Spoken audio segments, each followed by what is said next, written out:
Good afternoon. I am Andrea Chisholm with the Midday News. A special welcome if you're watching on onespotmedia.com. The Health Ministry is seeking to assure the country that adequate measures are in place to respond to the threat of the coronavirus. Chinese officials say the coronavirus, which has spread to almost 2,000 people, is infectious in its incubation period. That's before symptoms show, making it harder to contain.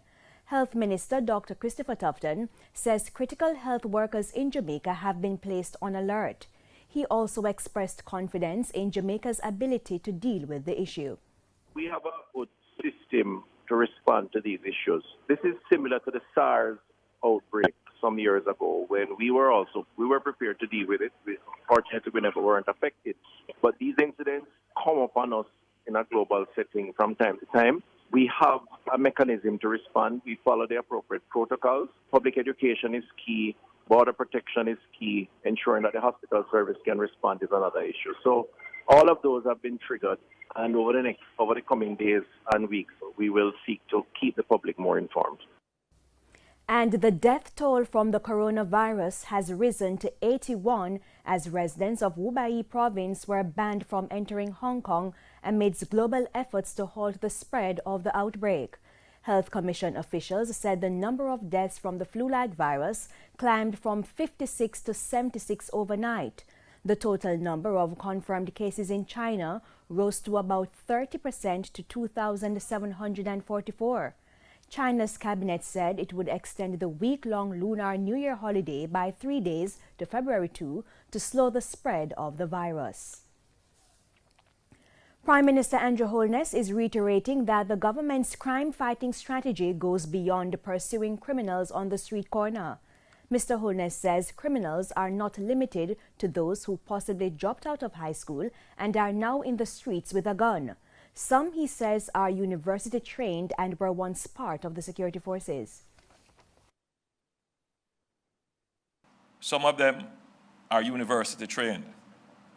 Some of them were members of the security forces.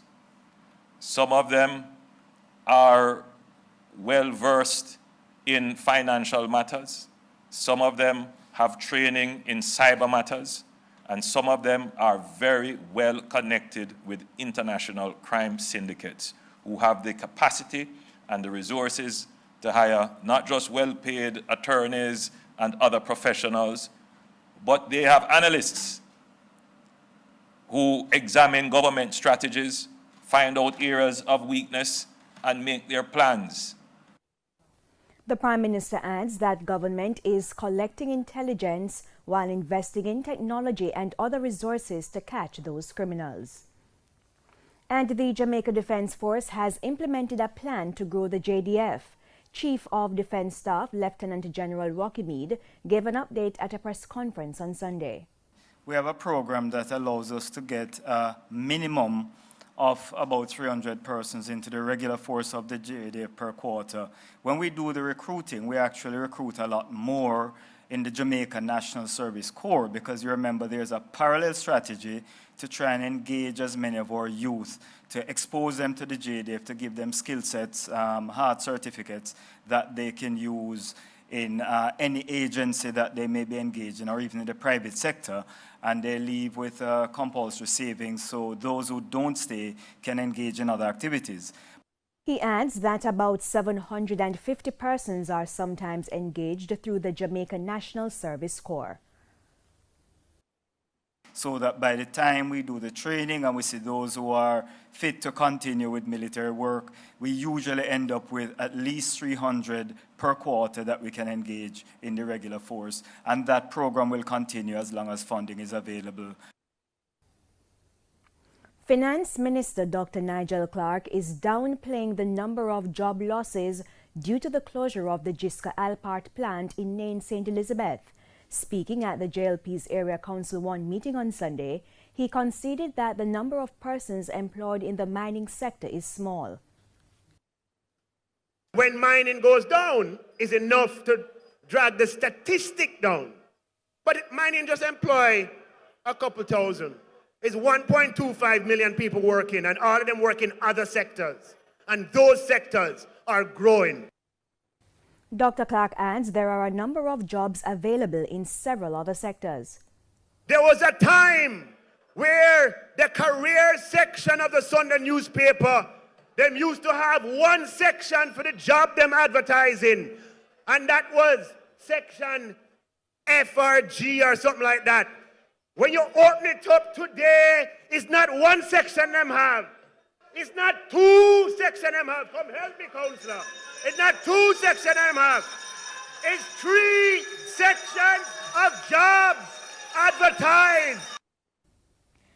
And it's time for a break, but stay with us. We have more stories right after these messages.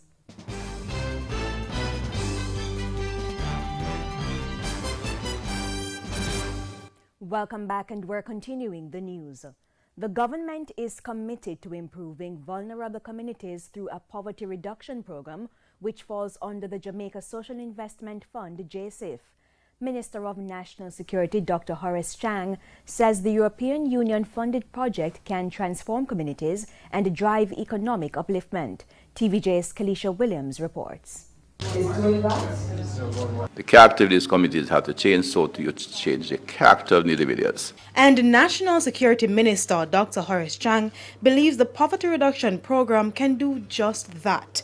Dr. Chang said the Jamaica Social Investment Fund, JSIF, in collaboration with the police, will provide sustainable change in vulnerable communities.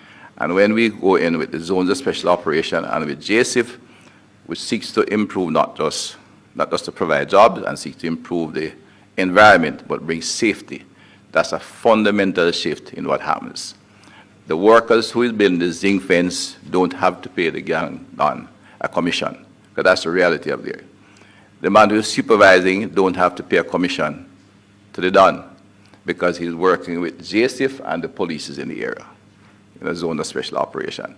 That's what begins the process of sustainable change. And the first area of focus. To me, the first big step is to get rid of the violence, the lack of self-respect and self-esteem for others. They don't beat the women, they don't extort the children. The character, what we're dealing with in terms of safety in the communities and transforming them requires a police force that can provide safety. Dr. Chang adds that the project will also create employment. This, he explains, will help to transform not only lives, but vulnerable communities. So when JSIF goes in and begin to employ them, and they get even 6 weeks of solid work, many of their lives are transformed. As the ambassador said, it is amazing how small amount of capital can change people's lives. These are people struggling. It's not only that they get food and new clothing for over a 6-week period. They will show their partner. It doesn't have the criminal activity. And by the end of 6 weeks, you'll find them having saved some money and they begin to do their own business. Kalisha Williams, TVJ News. Construction of the Morant Bay Urban Development Center in St. Thomas is scheduled to begin in June this year. It will be built on the grounds of the old Goodyear Oval in Springfield. The center was launched in June 2019 and is scheduled to begin some 6 months later. Chairman of the Factories Corporation of Jamaica, FCJ, Littleton Shirley, says there have been some setbacks. TVJ's Herman Green picks up that story. During a Kiwanis Club meeting last Thursday to discuss the highly anticipated project, Mr. Shirley revealed that several demands from the prospective tenants contributed to the delay in the start of construction. We had to make the necessary adjustments to our design to facilitate those demands. We also had to make the necessary adjustment in the budget for the construction. Another factor in the delay was the completion of a feasibility study by the contractors to ensure the location was viable for business. He also addressed environmental concerns raised by Member of Parliament for Eastern St. Thomas, Dr. Fenton Ferguson, about the aquifers which lie below the old factory where the urban center is to be erected. We have completed the technical and hydrology studies, and I'm happy to say, Dr. Fenton, that the result is positive, that the site is fully suitable for the type of development that we intend to put on it. In the meantime, he urged residents to get qualified to fill the jobs the new center will provide. Here's an opportunity to go and get your certification so that our contractual arrangement with Czech that states that 80% of workers must be Jamaicans, you cannot be turned back because you would have been qualified, certified, and when construction finish, when the BPO companies come and start to do their interview, you will be the first choice. The 365,000 square foot property will house the St. Thomas Municipal Corporation, a town hall, a justice center, which will include a family court and parish court, tax office, Register General's Department, and the Passport, Citizenship and Immigration Agency. Herman Green, TVJ News. And still in sports-related news, the Sunshine Girls fell short of grabbing top honours over world champions New Zealand in the final of the Vitality Nations Cup on Sunday in London. The Ferns secured a 67-56 win over the Sunshine Girls to win the inaugural tournament. With a much better start from their previous encounter against the world champions New Zealand on Wednesday, the Sunshine Girls meant business from the first whistle. The Jamaicans were on fire in the first half, despite ending the quarter 1 goal down at 16-15. Yeah, the quarter showed the Silver Ferns that Wednesday's performance was a thing of the past for the Jamaicans. The Sunshine Girls outscored the Silver Ferns 15-14 in the second quarter to head into the halftime break tied on 30 goals apiece. However, the third quarter led to the Sunshine Girls' downfall, as several unforced errors saw the Silver Ferns lead by 8 goals, 49-41 at the end. From there, the world number 4 ranked girls failed to recover, resulting in their 11-goal loss. Captain Incredible Janelle Fowler once again produced magic inside the goal circle with 45 goals from 46 attempts, while Shanice Beckford shot 10 from 11.